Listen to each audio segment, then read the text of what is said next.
just be the evolution of the sport. I mean, every now and again, you get these coaches that roll through that you just want to go, gosh, just get with the time, guy. If your coach is teaching your 6-year-old a headlock before anything, there's a problem.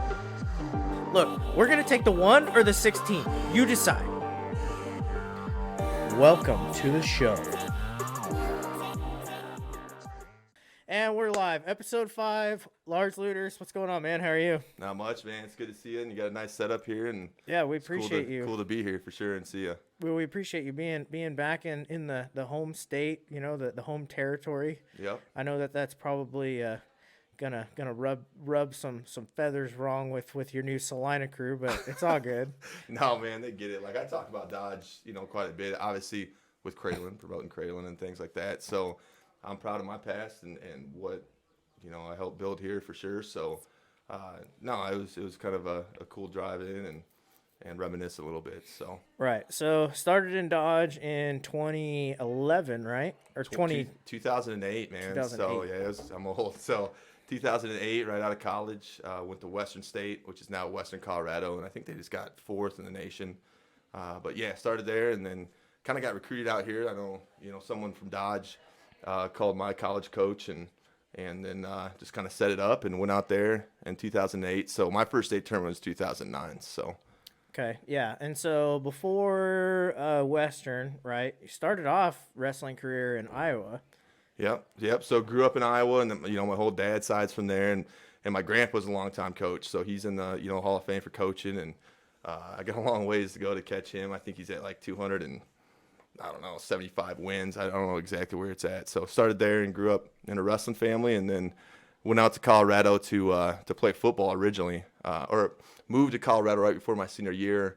Then went to Northern Colorado to play football. Found out I was better at the whole wrestling thing than football, and then ended up transferring because we went D1, and so we couldn't go to nationals for 4 years. It was kind of like a probation period, which is weird, for moving up to D1. But a bunch of us transferred out for sure.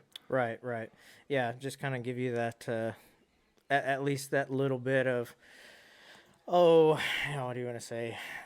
Grace period to recruit kind of thing. Right, yeah, Sure. But you guys transferring out, not because you guys were upset about it or anything, just going, hey, in my time here, I want to at least be able to win, or have the opportunity to win a national championship, whether it be D1, D2, whatever. Exactly. It'd be hard to stay motivated, and working as hard as you can and those type of things if you know that a national tournament is not in your future. So, I was actually third string my true freshman year, and, the guys that were ahead of me, they both won D2 national titles. I did not, but, just kind of a good group to be around, and a lot of them had successful D2 careers for sure. Right.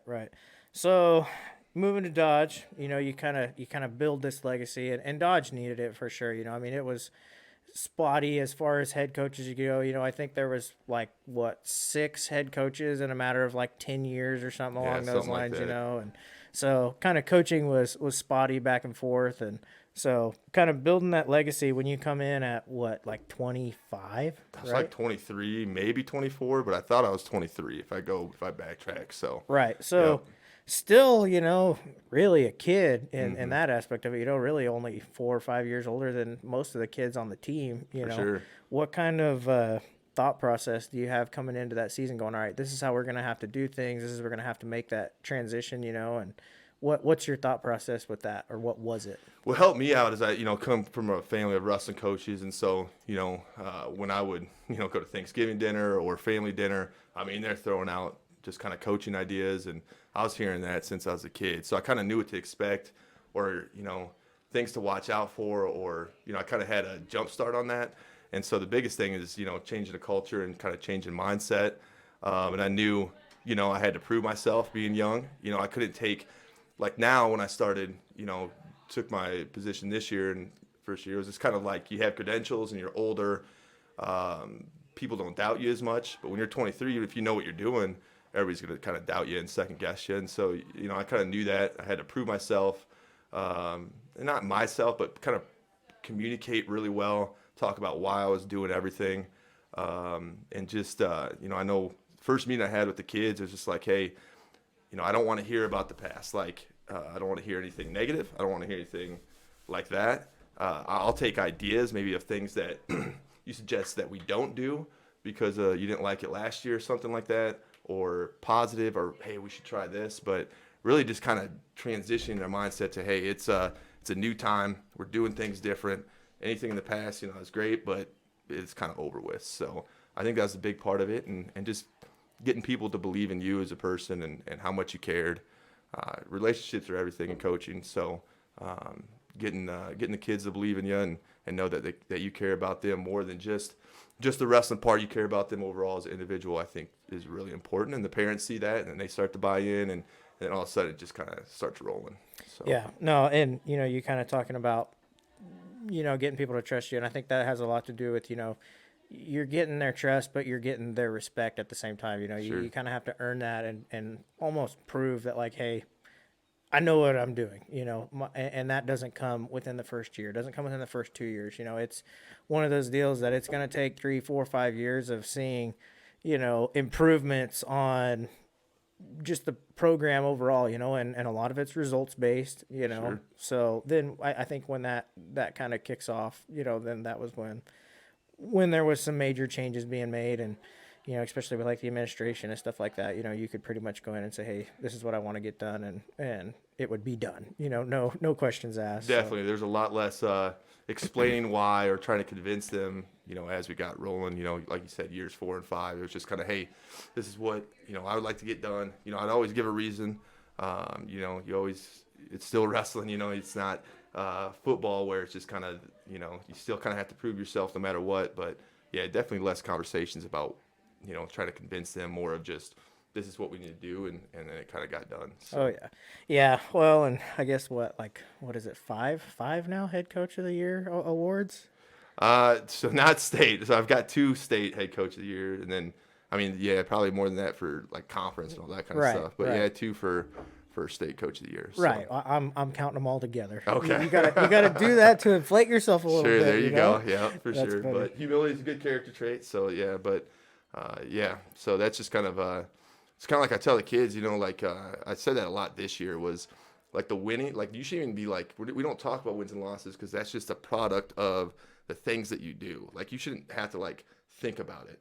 It's just a byproduct of what you do, and that those kind of awards and things like that are just a byproduct of what maybe I do, but the kids do, and the whole program overall does. So right, yeah, no, and I think you do a better job than a lot of people, on building the family aspect of it.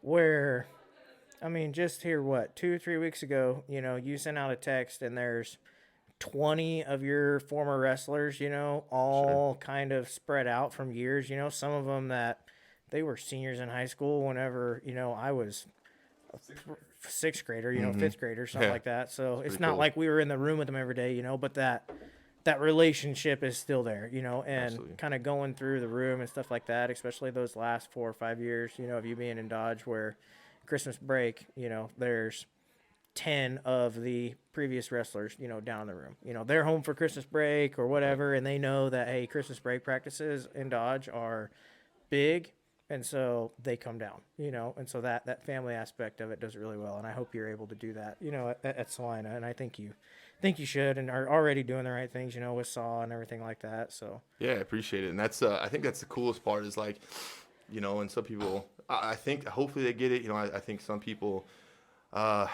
maybe don't get the full aspect of coaching, because if you have that family feel, that's kind of really what it's all about. And really, as a coach, you're there to use wrestling as an avenue to hopefully improve their adult life and make them better men and women, however you can. And so, just getting that full aspect, that's kind of what fills your bucket, as they say. That's kind of what makes it worth it. And so that's really cool. And like that text was really fun. And, had you guys that were 6th graders when they were seniors giving the seniors crap on the text, and it was kind of funny. So that's funny, man. Yeah, that's that was just my family growing up. I know if we went to nationals as a family to watch, the guys that got their own bed were the ones that, it was kind of based off your results. And so you'd be like, hey, you're just a state quality. You sleep on the floor. So that's kind of what I'm used to. It's kind of fun. It was pretty cool for sure. Yeah, well, and those trips, those are always the one that you remember. Yeah. Like you're not gonna remember the hey, this first tournament of the year, stuff like that. And I say that, but you will a little bit. But the big trips, going to preseason and postseason nationals, and going to Iowa up there, for the Bob Lueders tournament, stuff like that. Like that's always the stuff that you remember, and a lot of it's not even the wrestling. You know, like I could honestly say, like really. I can't remember a whole heck of a lot of matches. Sure. I couldn't tell you, hey, this is what the score was to this match or whatever. Right. The things that I remember a lot of are messing around with the team in the hotels, or, going to watch Nebraska, on the duel after the tournament, when we were coming home. Just stuff like that, that's what you got good memories of. And it's fun to be able to kind of sit around like we're doing now, or even, in a group text and, banter back and forth and whatnot. So that's what it's all about, man, for sure. And yeah, those trips are awesome. I specifically, I really liked them, the off-season ones, because I could be more relaxed. Like in season, you kind of have something in your mind as far as here's how it should go, and not even results, but just like you got to take care of everything.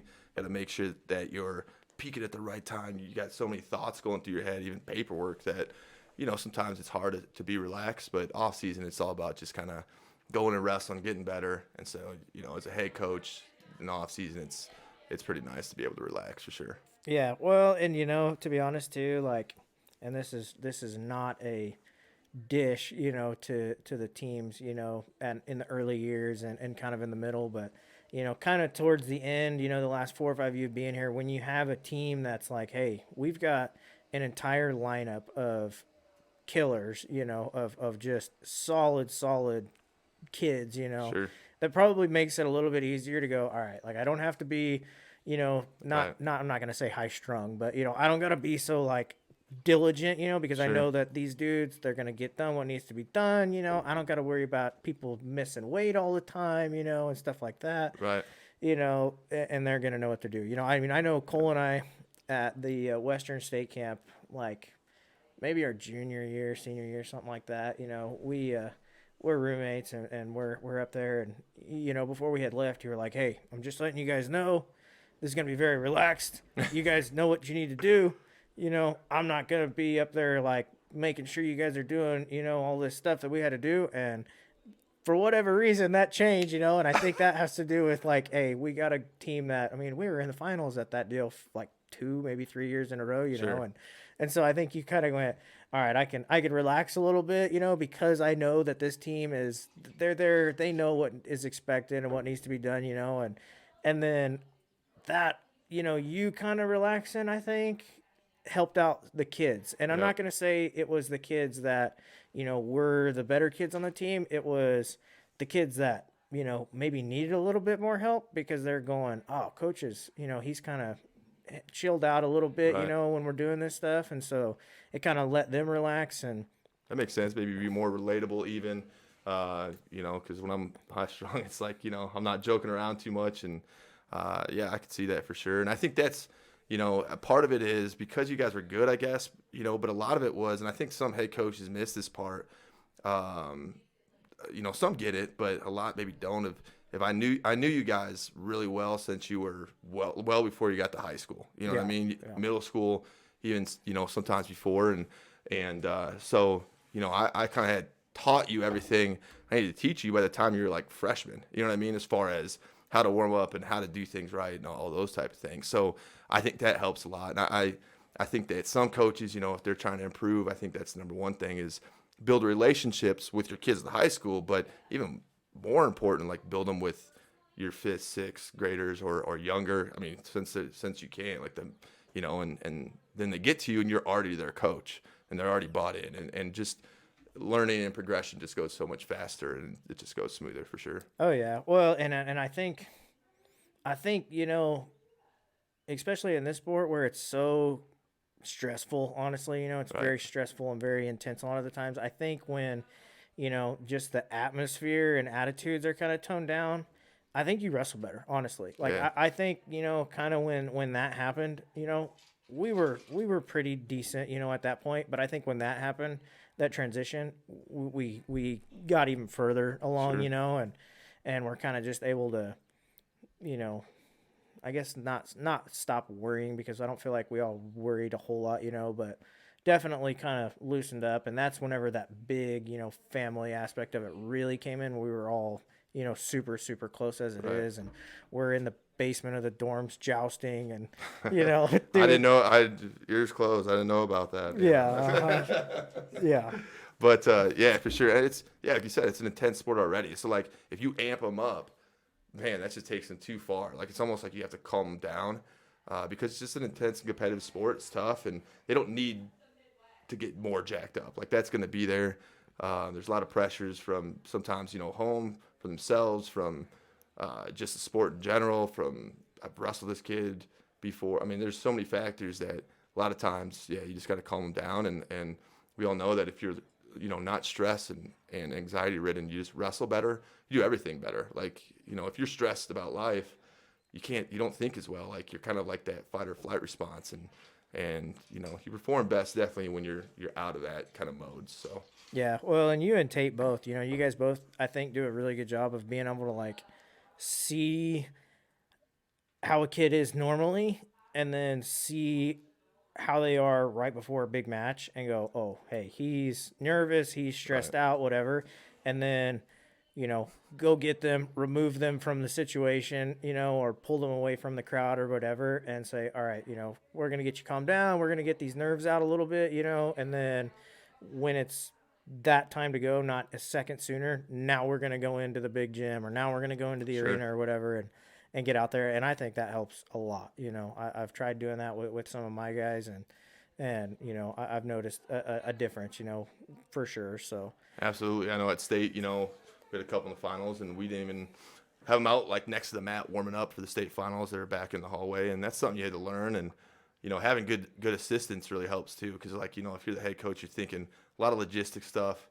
It's not just about the wrestling, but if you have good assistants, then they can kind of hone in on individuals and see if they need to be taken back somewhere else. And so yeah, good assistants and individualizing a little bit with those assistants helps out a lot for sure. right, yeah, no, I agree. I think a good program has to have not only a good coach, but it has to have good assistants. Because you guys can't do everything yourselves. Right. You can't do everything yourselves, and realistically, there's 40, 50 kids in that room, Sure. Now, there's a certain time of the year where that 40, 50 kids, that number is going to dwindle down to those kids may be in the room still, but hey, we're getting ready for regionals, we're getting ready for state, so you've got your set lineup, so now my focus is completely on them. Yep. But before that, you've got 50 kids in the room that I got to go. I have to give these kids at least a little bit of time, Sure. and not just go, hey, I'm going to focus on these dudes, and the JV kids or whatever, get pushed aside. Like you can't do that, because if you do that, once those kids that you focused on are gone, now your replacements, You already aren't lost there. them. Right. Yeah, you lost them, and yeah, I agree. And that's and it's a big part of it. You don't know who is, no matter what, you don't know who's going to take off at a certain time, and everybody develops at different times, and so that's part of it. Is you don't want to give up on a kid or brush them to the side, because who knows who they could turn out to be. Also, it's just like it's just an honor thing. Like, wrestling's a tough sport, and just showing up and practicing or being on the mat, that deserves like your respect, as a coach. So it's like, you got to respect them and make sure that you give them the time that they deserve, every kid, because they're all, putting themselves out there and going through the hard workouts, and they deserve that at least. So Yeah, no, I agree 100%. And, like, I mean, just like you say, you don't know when they're gonna take off. I mean, there's been tons of kids that, all of a sudden their senior year, it's like, holy cow, who is this? right, This is not the same kid that's been in the room the last 3 years. And, I mean, I can't remember who it was I was just talking to. We were up in Iowa for the Heartland Duels, and one of the other coaches I was sitting there talking with one evening, he said there was a kid that was on their team that was like a 3-time qualifier, had won the state tournament the year before, and the JV kid that was underneath him come in that year. They're seniors, both of them, and all of a sudden that JV kid that year, he had went and started working out with sure, a bunch of different rooms and stuff, and comes back in the room and ends up beating this kid out during wrestle-offs. Well, Right. this is the returning state champ and, 2-time qualifier, 3-time qualifier before that. Sure. So this kid's going, well, all right, if I want to, be on the varsity team, as a returning state champ, I'm going to have to go to another weight because I can't beat this kid that's Right. been my backup for the last 3 years, And, Yeah. That's a cool part of it. That's why I love wrestling. It's like some sport, a lot of sports aren't like that. Like, if you have if you're not fast, you're probably not going to be a starting receiver. You know what I mean? So, but in wrestling, you can always work to achieve your goals. Now it helps obviously in order to be a high class wrestler, especially elite level D1s and stuff like that. You need to be athletic, but in wrestling, especially high school, no matter how athletic you are, no matter your background, no matter what, you can work to achieve your goals. Some people might take longer, but everybody can end up being pretty tough. Right. Yeah, no, I agree. So, you've been doing this for quite a while. Something that I've kind of wondered, especially with, kids that I, went to school with and I'm friends with and stuff like that. They're teachers now, and you kind of get to hear the feedback of like, the kids now are just completely different. Do you see any changes, in respect level, or anything along those lines, from 2008, 2009 when you started to now, as far as like the way that you're able to coach kids, the way that you're able to, I'm not going to say talk to them, but, Right. just the different kind of attitude you have to have towards them. Has that changed pretty drastically, you would say? It's changed, yeah, and I mean, obviously, I think that COVID had a part to do with it, but I mean, so many kids now are dealing with, severe anxiety and things like that, so you just have to be aware of that. I still think kids are the same. I think they're, same. They want to be, they're hungry for someone they're hungry for a mentor, and I think that if you're not a coach that believes it's important to be their mentor, not just in wrestling but in life, now it'd probably be harder than ever. You know what I mean? But if have the mindset that you're going to be a mentor to them in all aspects, kids are saying they're hungry for that, and there's something inside of them that wants to listen, that wants to learn, and your approach might be different because you understand that maybe they're dealing with anxiety and stuff like that, but it's kind of the same to me. I know that most people would probably disagree with that, but I think that once again, if you have that approach of I want to be their mentor in life, I care about them as a person. It's all directed towards them. It's not about you. You know what I mean? Like if you think they should be tougher, it's irrelevant. Like it's irrelevant if you think that they should listen and not question you. Like that's irrelevant. It's about them. Like you're their mentor. You're trying to guide them through life. So your approach may be different, but still every kid is hungry for that. You just got to find the right avenue to reach them. So. Yeah, well, and I'm glad you said that because I am learning now, that, and I say learning now, but it's becoming more clear to me every year that I coach that each individual kid has to be approached a little bit different than another one.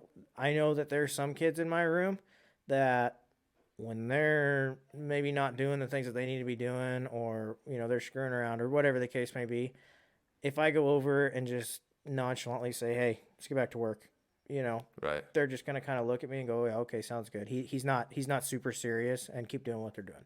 Right. Those kids, I got to go over and jump and go, hey, this is not what you're supposed to be doing. And that, and kind of get after them. And then there's other kids that if you do that to, they're going to fall apart altogether, and so you kind of have to approach those kids differently. And I'm learning that, by trial and error is kind of seems like that's kind of the way you have to do it. And that's the worst part about it. We had a kid this year that, he wasn't able to go to a whole bunch of stuff. Mom and dad work a lot, and, his dad's a truck driver. And so we started taking him, and I just told his dad, at the end of the year, I said, hey, wherever, you guys want him to go, I will take him. I'll drive him. I'm going anyways. If there's something that you guys can't do that you would like him to go to, let me know. We'll get him registered. Me or somebody else, he will get there. Sure. Well,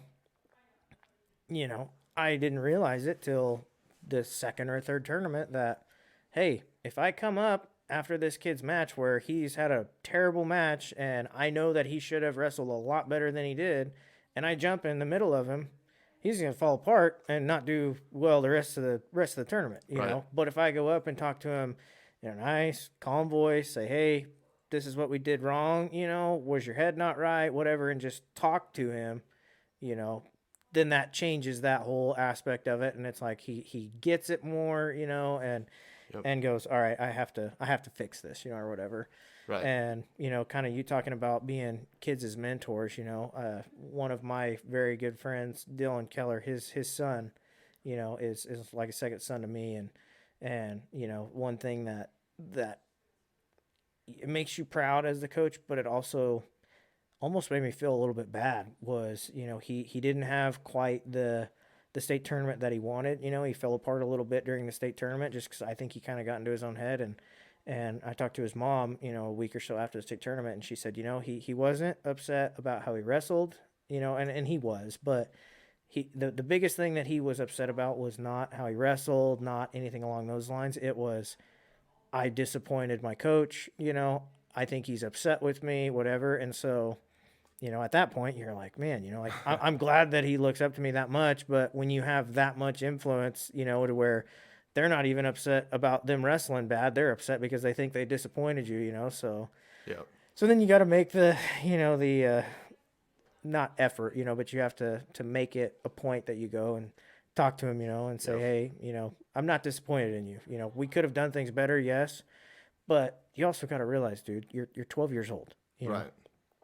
I'm not in this for 12-year-old state championships. You know, if Right. we can get them along the way, great. But I'm not going to sacrifice, you know, a kid being successful later, high school, college, for successful, you know, now, like a lot of coaches do. And Right. that's something that we've talked about multiple times on this podcast is a lot of these coaches coming in going, we got to have them be successful now. And so we're going to teach them this, and this that are just not the greatest things, you know. Right. And so then there's tons of stories of kids that, you know, they Yep. get all these wins, you know, when they're kids and wrestling and youth wrestling and stuff like that. And then they get to don't high pan school out, and they yeah. fall off the map, you know. Yep, and it's about that foundation, man. Like you know, I sent that to you, and it's kind of out there, the Askren video, and I've never heard it explained that way, but I really liked it. Where, you know, I'm paraphrasing what he paraphrased, but talking about, you know, there's a story about somebody planted a bamboo tree and it wasn't growing, and then after 3 or 4 years, it just all of a sudden just like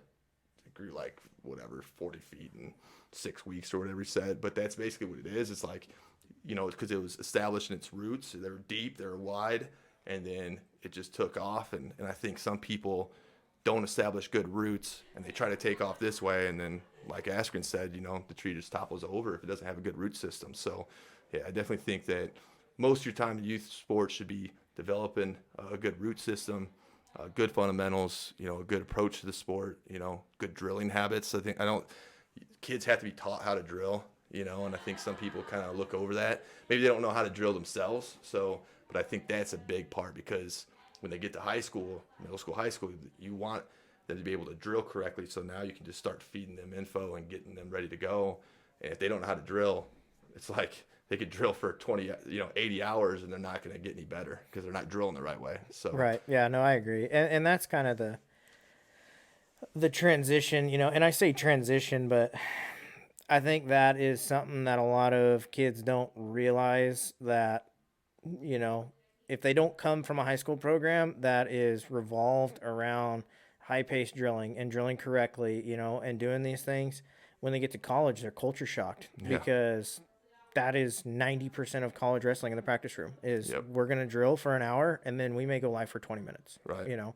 So, yep, I agree, man. And I think one thing I'm going to talk to my kids is just kind of like the undervalue of just sparring, you know, like giving a live look with it because, you know, instead of static drilling, like when you're in a live match, someone just stands there and you just get to hit this move on them. You know, you're going to see reactions, you're going to see different looks, and they have to drill that. And, you know, like foreign countries, they don't even really do the type of drilling we do. It's all sparring. So, you know, I think that, you know, we can learn from that and really learn how to drill and do it the right way and how to get different looks. And if you can do that, then, you know, they can start getting really good at a young age for sure. oh yeah. Yeah. Well, and something kind of we've done with our younger guys, you know, is basically instead of that, we don't even do static drilling anymore. I mean, the beginner kids, that are first, second, third year wrestlers, yeah, they do, Yeah. but the kids that are a little bit more advanced, they do, we call it a 80-20 or a 70-30, Right. where I'm going 80%, I'm going 70%, my partner's going 30%, 20%. And you're going to I'm supposed to get the takedown, and my partner knows that, Right. but he's giving me a look, he's putting in a whizzer when I go to a single leg and giving me a little pressure, so I have to finish right, and then on top of that, like, just teaching these kids at a young age to hold their partners accountable. That's one thing Right. that gets said in our room a lot is you're only as good as your practice partner. Right. So if my practice partner is not holding me accountable and making me finish right every time and not being lazy, if I can do, a certain technique 100 times and do it 100 times correctly every single time, even if I have to slow way down half speed, do it all correctly every time, I'm going to be a lot better off, than I am going to be doing it 100 times and not doing the motions and not doing the things that I need to be doing correctly, Yep. And so that's a big thing. And that comes from, the things that you and Tate, basically brought in and said, hey, this is the way we're going to do things now, and, Right. Now seeing that with the younger guys, it's interesting to see, how quickly they can pick up on it Right. versus, a lot of the times, in the middle school or high school room, if those kids haven't done that, it's almost like a struggle for them. Yeah, it's like anything you learn. You talk about like how kids can pick up, learning a musical instrument so much faster than people that are 40. It's because you can just soak things in, and this year I kind of talked about, I'm going to rewire your brain, and that's what it is. You're just kind of rewiring your brain, changing the way that you look at things, and then it's just your norm. It's just your norm. You don't know any different. You know what I mean? But at a later age, it's really hard to rewire that because things are set, right? Like things are concrete in their mind, and so it's hard to get them to change their mind. So yeah, at the earlier age, you can teach them how to drill and do things right, the better for sure. Right. So you being out in the old big city of Salina now, you gotta deal with some, I'm not gonna say issues, but just some different situations than you would ever have to deal with out here, as far as you got kids from all over the state up there, that are going to start congregating, to certain schools, depending upon who they, make relationships and stuff with. Do you think this new Keisha rule, I guess, that, there is now no open or closed districts and you no longer have to have an address in that district to go there, do you think that is going to create some major recruiting problems in the next couple of years? If they don't change it, maybe. I mean, I don't know if it's gonna, it's not concrete. I don't think, from what I understand, right? Like, it's all kind of hearsay and just what people say. But they may be putting more. They probably have to put more regulations and things like that. I'm guessing. I don't know, but it's gonna happen regardless. I don't know. So I think it just kind of, if someone wants to really do it, they're gonna do it. Move houses or whatever else, and I think. I'm not knocking that because it's like, you want to be surrounded by people that are like-minded and that are going to make you the best that you can be. But I don't know. I see them putting more. There's just been no specifics. So I think that Case is probably going to jump in and have more specifics behind it, and they can enforce rules. You know what I mean? That's more of a KSDE thing where you can go to school wherever you want. That doesn't mean that Keisha still may not put rules on top of it, if that makes sense. So right. I'm not quite sure. I haven't heard about, I haven't looked into it. I haven't, researched or anything like that. But yeah, definitely. I mean, I think that the more, if you have open enrollment, that's going to happen. And, but that's already, Kansas is kind of, I guess, quote unquote, good about that. Like, where there's not that many kids transferring. Like, you go to like states like Iowa, Pennsylvania. I mean, that's a normal occurrence. Like, I mean, top 5 at state is kids that aren't originally from that district. So, I don't think it's something that's bad here. I think it's something that's a lot more prevalent in other places, and I think we just got to adapt and learn with it as it goes on. And I'm sure they'll put more rules on it. But like I said, I haven't studied it or looked at it. I'm not quite sure, and I think that's not in effect next year. I think it's the year after. So. Right. Yeah. I mean, and honestly, I have no issue with it whatsoever. You Yeah. you're kind of saying, kids are gonna go to where, the best place for them to go is. And I agree. I think if they know that, hey, I can't control where mom and dad's house is, I can't control where we live, or, a lot of the times even now, mom and dad can't control what they're doing. They've got a job that they've had for 10 years. They're not going to quit that job just so my kid can go somewhere else. Now some might, but if a kid's going to one district and, he goes and works out a couple times in the summertime, at a training center, at a different school, 20 minutes away, and there's 5 or 6 different kids in the room that are all really good, that are going to push you, and then there's some really good coaches over there, let the kid go over there. All it's going to do is just bring on bigger competition in Kansas, and we're going to have more kids come out of here that are better, Right. I mean, it's to a point now, and this is probably going to get some heat, and that's fine. But it's to a point now where something with Keisha needs to happen, because I feel like not only in wrestling, but in a lot of other sports, they are first-handedly hurting sports. Right. I mean, where you get all these kids in California and Texas and places like that, are playing football, and they're able to play all year round. They're able to practice with their head coach as a team, structured practice all year round.